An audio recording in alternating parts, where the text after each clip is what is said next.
Right. So their participants. What I'm not going to do is to tell in detail about coaching competencies, because coaching competencies risks to become a very technical content, and I only have a small half an hour, so I will not become too technical. I will rather talk about what you need in terms of culture, what you need in terms of context in order to create a coaching culture. I get now a message that I should put admit, or is someone else doing that? Someone else would. Okay, thank you.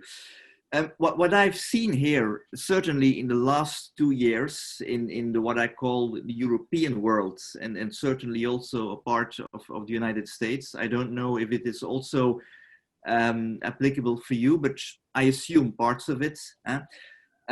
Many companies actually have been living the last years more or less on the top of this curve. That is, they had gained in terms of their business, in terms of their products. They had gained what we would call a mature market.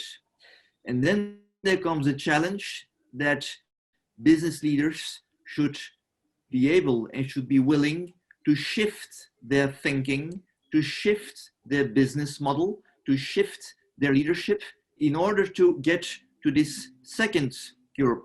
I'm not sure if you can see the second curve here, but it is the curve that allows you to bring a new dynamic in your business. It is the curve that allows you to bring an innovative approach to your market. And so you have the choice of going downwards with your business or making a radical shift in your thinking, a radical shift in your business model, a radical approach, a radical shift in your strategy. Now, the point is, dear friends, that before people are willing to do this, they need a crisis. They need a lot of crises. And that is if what I see is correct in the world, is what's going on now. There are lots of crises going on together. There is at the moment a terrible corona crisis. There's coming up a huge economic crisis, I'm afraid. There has been for many years a debt crisis. And the result of all that, we're also facing a mental health crisis with depression and burnouts, etc. And what I clearly see now is that those 4 crises together, in fact, make us go from here to here. Finally, the courage that is needed to make this jump is there, because there are too much crises busy at the same moment, and we cannot deal it anymore the way we used to. And that is when, in fact, this becomes very clear to me.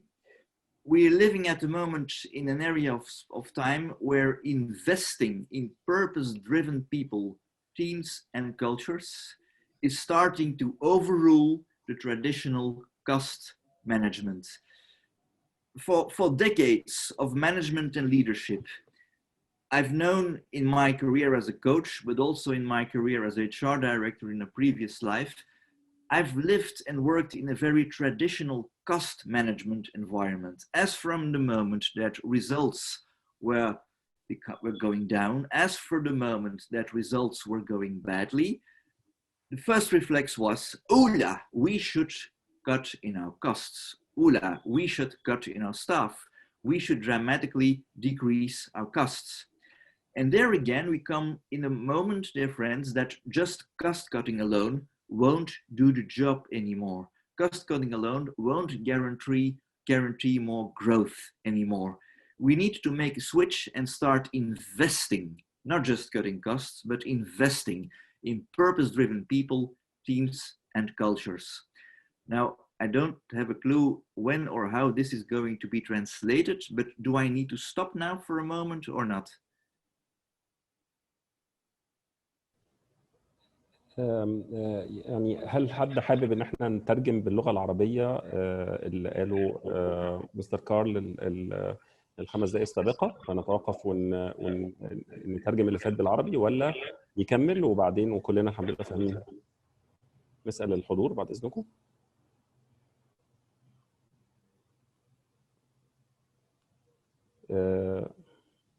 طيب Mr. Carl, you can continue. I believe Okay. Everybody is fine with the, everybody is understanding. We are familiar with English language, and your English is very, actually profoundly clear. Thank you.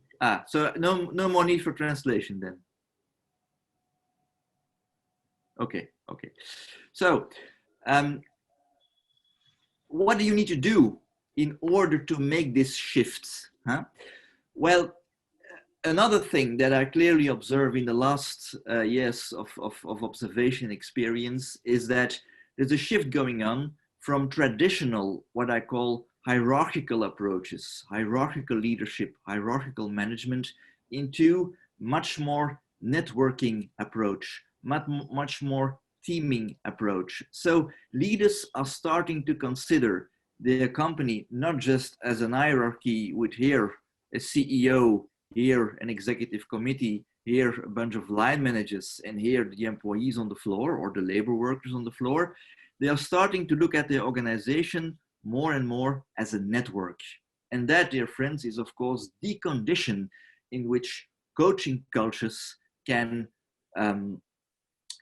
grow themselves. This is the ideal context where investment in people and purpose-driven teams, purpose-driven organization can find its foundation and basis, from hierarchy to network. Now, I would like to hold space here for a moment and see whether there are any questions or suggestions in the chat box. Who recognizes this, what I'm telling now? Time for some interaction. Actually, in the text box, somebody asked me to have some translation to what was said, so I may summarize what you have said. Okay, and وممكن خلال ما انا بتكلم او اشرح اللي قاله كوتش كارل، اللي عايز يبعت اسئله واسالها له مفيش مشكله خالص. يتفضل يكتب بالاسئله على الشات. تمام.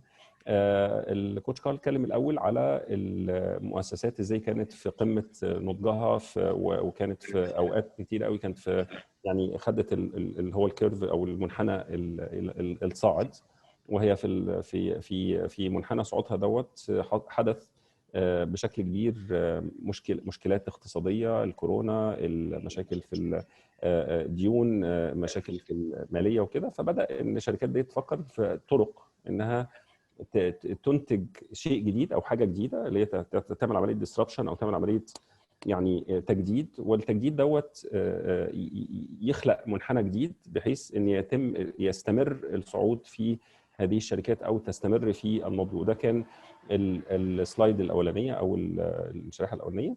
وبعدين تحدث الكوتش كارل عن فكره ان ازاي المنحنيات ديت عشان تتعمل كانت محتاجه طريقه مختلفه، لان حقيقه ان الاستثمار حاليا في مثلا تطوير القياده او في التطوير عامه بقى محتاج شكل مختلف ومصاريف اقل كتير من اللي كانت متاحه قبل ذلك. الموارد بتاعه تطوير القياده والاستشارات واعطاء نصايح ان الواحد ازاي يقدر ان هو يطور المؤسسه بتاعته او كده محتاجه بشكل كبير استثمارات كبيره. وكان في طريقه جديده بقى محتاجه انها تبدا تتحرك المؤسسات تجاه طريقه فيها زي ما نقول كده تجديد، وفي نفس الوقت بطريقه فيها نفقات اقل او طريقه او اقل في المصروفات، وفي نفس الوقت احرى انها توصل النتائج لشكل احسن كتير. وبعدين تكلم عن ازاي ان الغرض نفسه، ازاي ان القياده بتفكر، وعاده الشغالين هم اللي بيشتغلوا ده من خلال المؤسسات الرسميه، وبيبقى دايما في غرض لذلك. بس حقيقه لما نبص للمؤسسات ازاي بتشتغل بنلاقيها غالبا الناس بتتحرك فيها بشكل ديناميكي، هو الشكل اللي على اليمين وليس على اليسار. هو ده حقيقه حركه المؤسسات، بتبقى فيها ما فيهاش فوق وتحت، بيبقى غالبا في لما تكون في قياده رشيده يبقى في يعني تمحور حوالين الهدف او الغرض، وبيبقى فيها الشبكه نفسها هي اللي بتؤثر في تحديد مجريات الامور او مسار الاستراتيجي للحاجه. فلو حد عنده اسئله على ما قيل قبل ذلك يا ريت ان هو يعني يسال، وعشان لو في حاجه نقولها لكوتش كارل قبل ما نكمل. تمام واضحه؟ Mr. Carl, you can continue, and if Yes. there are questions, we will come back to you. I will interrupt you. Okay, though. Thank you, Mohammed Sharaf. So let's continue for a while. Once that you have worked on that network, once that as a leader you succeed in looking at your organization not just as a hierarchy but as a network, then it is a matter of being a coach. Then it is key to hold space for any transformation that wants to happen. And their leaders is an immense shift to make, because it means that the objectives of your organization, the objectives of your business, the strategic objectives that you need to succeed at the end of the year, those objectives, but only also the way of achieving those objectives, that you need to have trust. You need to have trust in your teams. You need to have trust in your organization that they will manage to get there. So coaching at that point becomes a matter of holding space for the transformation that wants to happen within your teams. And there you beautifully see, if you are able to do that, if you are able to offer that as a form of coaching leadership, that there is an immensely beautiful transition that is going to take place. It means that your network on the left of the slide will transform itself into team-driven purpose, a team-driven culture, team-driven performance, and team-driven results. It means that the one that is actually sitting at the steering wheel of the car will no longer be the leader alone, will no longer be the CEO alone, but will be the people and the teams. And what you need to do for that, again, is looking and appreciating the organization as a network and stimulating and holding space for its transformation towards team-driven purposes, cultures, performance, and results.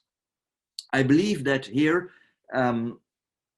my good friend Mohammed Sharaf has been contributing to an entirely new program that is actually integrating team coaching and cultural transformation in a beautiful course. I will not elaborate on detail right now, but I believe that exactly on the topic mentioned here, he has done some fantastic work, and I've had the honor to collaborate on that now and then, and we will also forward that, continue that collaboration in the future.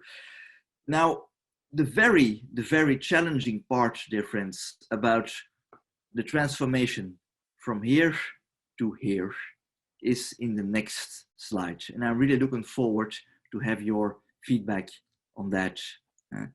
This has been for many years an enormous shift in thinking about leadership. Fasten your seatbelts. Coaching is not about bringing solutions to people or teams. No. It is about bringing people and teams to their own solutions. I'm going to repeat that once again. Coaching is not about bringing solutions to people or teams. It is about bringing people and teams to their own solutions. But this, dear friends, requires a revolutionary shift in the heads and minds of many leaders, because they've been used for many years to solve problems. They are paid every day to solve problems. An employee comes in the office with a problem, it is your job to solve it. And that goes on for an entire day, for weeks, for months. Coaching requires the exact opposite way of thinking. An employee or a team comes into your office, and all you do is ask questions and listen, and ask questions again and listen. You listen not to bring solutions, not to advise, just to understand and ask more questions again. And by continuing to do that for, let's say, a few weeks, a few months, perhaps longer, you'll see that the team starts its own transformation. And then we are again at the previous slide. It becomes much more powerful and result-driven itself. Any remarks in the chat box on this, Mohammed? I'm trying to do live translation and paraphrasing what you're saying in Arabic. So that's what's coming in the chat now. So okay. I'm giving them like subtitles, Arabic subtitles. What you're saying. But paraphrasing, okay. I would be interested in having some reactions on this slide, because I know that here in my part of the world, this quote sometimes brings some challenges in the place. It's very disrupting to the way we think about leadership. And actually, I'll open the space here for some contributions. فأنا هتكلم السلايد أو الشريحة الموجودة دلوقتي اللي بيعرضها لنا يعني مستر كارل بتتكلم عن كونسبت جديد خالص أو عن مفهوم جديد خالص في التعامل مع فرق العمل، وخاصة في النظر للشبكة الاجتماعية لفرق العمل في المؤسسات. ودي خطيرة جدا، ان انت ازاي تقدر تستخدم دي كنوع من انواع مصادر القوه في المؤسسه، وازاي تقدر تستعملها ان هم يطلعوا الحلول، مش تودي لهم حلول. بقى وظيفه القياده هنا ووظيفه الكوتش ان هو يساعد، مش يودي زي مثلا ما زمان كان المستشار او الناس اللي بيعملوا اسسمنتس او كونسلتنج او فاسيليتيشن او تريننج يروحوا يقدموا حلول للناس والناس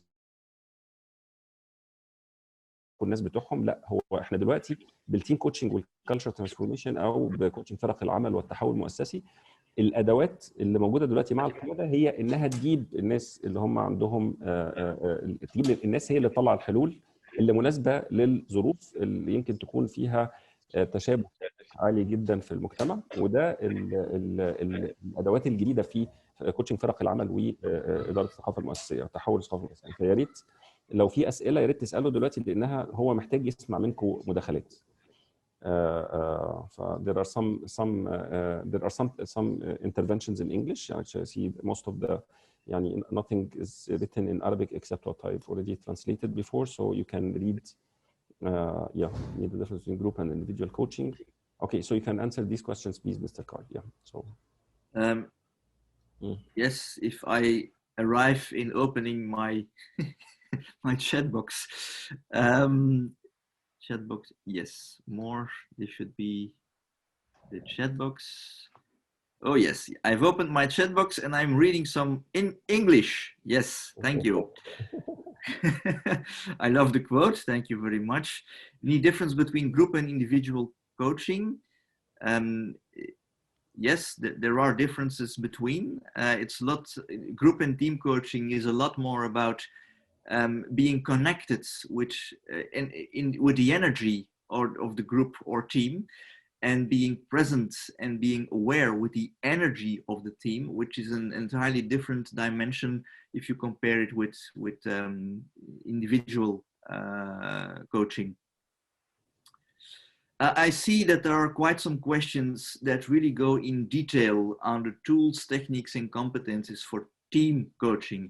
Well, Mohammed, I would invite you to collect these questions and to answer the participants in another way, because, well, in half an hour, it's of course impossible to jump in the technical details of those questions. But I think that you can introduce them into the mysteries of team and group coaching. Yeah. Actually, يعني what was written in the يعني actually there is space for you actually to go ahead and answer it in very distilled words, and actually we would love to hear it by your words, and that would be a pleasure. Yeah. Yes. Okay. I will. I've closed the chat box again. I will in fact explain that briefly. Using this slide. The key to team coaching and group coaching, whether whether it is an external executive coach like I am, or like Mohammed is, or whether it are the leaders in your organization needing to do so, at the end of the day, it's going to be the leadership into your own organization that is going to be the coach. There comes a moment when the external coach finishes his mandate, and then it's up again to the internal leaders to proceed the work. There are in fact 3 key competences that you should bear in mind when you are in front of a team. The first has to do with the way that you listen. That is fundamentally different with individual coaching. When you're coaching individually, you just have your coachee in front of you and you very carefully listen to what he or she is saying. That's the basic of active coaching.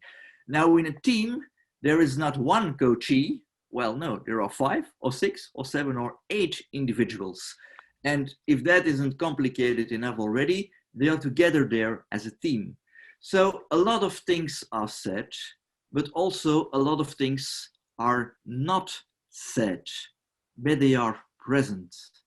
So listening in team coaching requires to focus on the front, on what is happening in front of you, but it also requires that you focus on what is happening in the back of the team, things that are not necessarily be said, but that are present in a systemic way. It can be energy, it can be emotions, it can be a pending conflict, it can be whatever it is. It is usually not visible, it is usually not said, it is not spoken out, but it is present within the team. And as a team coach, you need to have particular focus and attention for that energy. You need to sense it, you need to feel it, you need to be connected with it in order to challenge it, to explore it, and to ask questions about it. That is a key difference between individual and team coaching. Another key difference between both is that the way that you are present also is much more complicated.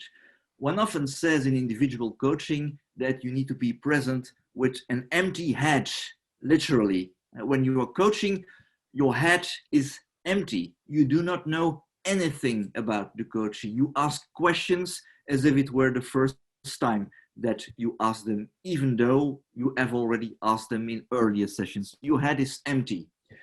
Well, that is not enough in team coaching, because in team coaching, you may have had individual intakes with all the different members of the team. You may have had an intake with the boss of the team. That means that maybe 5 or 6 or 7 sources of information are all together present in your head before you start a coaching exercise. I can guarantee you, dear friends, it is a challenge for a team coach, certainly when you start in doing so, to empty your head, to act as if you don't know anything. You just have had 7 individual conversations. Nevertheless, it is an absolute critical competence to be able to do so. So from one part, your head needs to be empty. You should not be busy with what you've just been told.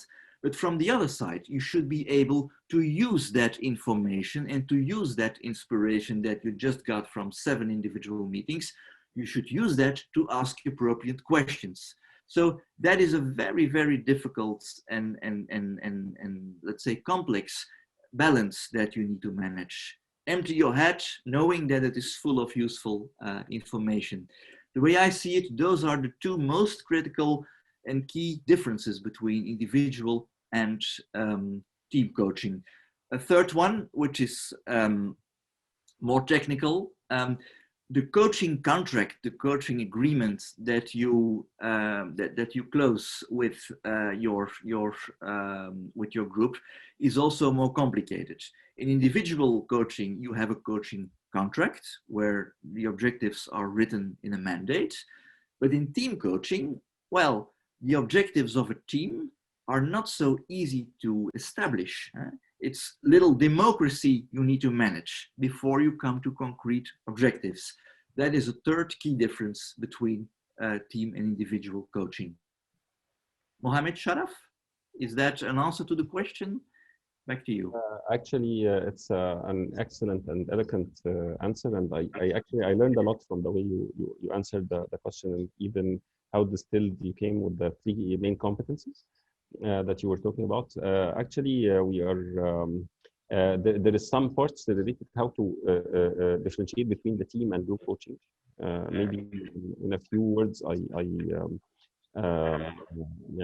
maybe I can add a point here that a team has a history and will continue doing its purpose after you finish the encounter with it. However, a group coaching, in group coaching, it can be some people that are gathered for a learning objective and they will actually disappear afterwards, or the purpose of learning, when it ends, everybody will return back to what they do. So actually, the difference here is maybe the same practices, however different contracting, and maybe different way to approach depending on how systemically intelligent the coach is, I guess. So this can actually close the gap between, you know, this is a very short answer. Yeah. Okay, do we still have time, or is it the next speaker now taking over? I guess time now is just Magid just sent me now that it's if you can just do a closure statement, you know, that would be great, because to go forward with the agenda. Yeah, and actually we want more of you, but actually. Yes. Well, if at another occasion you would invite me again, it would be my pleasure to go a little bit more in detail on the techniques of team coaching. But if there's one statement I would like you to take with you, is the following: what is needed for the leader inside each one of you to make that shift from a leader / decision maker into a leader coach?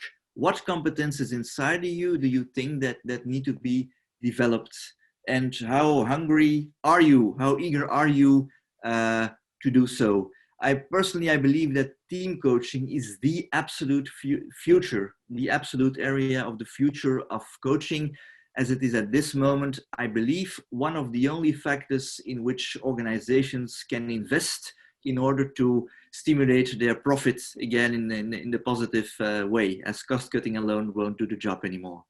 Thank you. Thank you, Mr. Carl. أعتقد في كلمة الختام، يعني بيتكلم على إن هو يعني الكوتشنج، التيم كوتشنج هو المستقبل، وحقيقة كتير مننا محتاج يتعلم المهارات بتاعته، وكتير مننا محتاج يتعلم كتير عن الادوات، يعني في الاداره والقياده، ازاي يقدر يتعامل مع فرق العمل وتحول الثقافه المؤسسيه. وده اعتقد ان هو يعني وكمان يعني الحمد لله بشرنا ان هو هيتعاون معانا ان شاء الله في البرنامج بتاع تيم كوتشنج. يعني ان شاء الله في اجزاء من البرنامج هيفاسيليتيت ان شاء الله، ولسه بنتفق على كده، وعنده استعداد كمان ان هو يعني يعمل حاجه مخصوص للافراد، يعني الكلام شويه عن التيم كوتشنج لمركز إتزان ممكن في ندوه قادمه، او لو الناس حابه انها تسمع عنه اكتر يعني.